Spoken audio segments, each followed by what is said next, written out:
Presidenti i Shteteve të Bashkuara të Amerikës Donald Trump tha se do të ndërmarrë veprime ligjore kundër BBC-s, pasi korporata kërkoi falje por refuzoi ta kompensonte atë.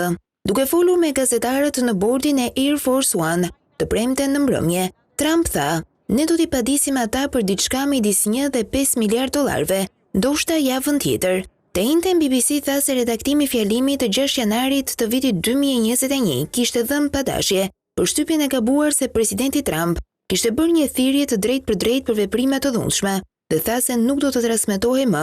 Kompania i kërkoi falje presidentit, por tha se nuk do të paguante kompensim financiar. BBC e publikoi atë deklaratë pasi avokatët e Trump e kërcënuan të padisin me 1 miliard dollar dëmshpërblim nëse korporata nuk lëshonte një tërheqje, kërkim falje dhe nuk i paguante atij kompensimin. Presidenti tha se nuk e kishte ngritur çështjen me kryeministrin britanik, por se kryeministri kishte kërkuar të fliste me të. Kjo nuk është hera e parë që Trump padit mediat.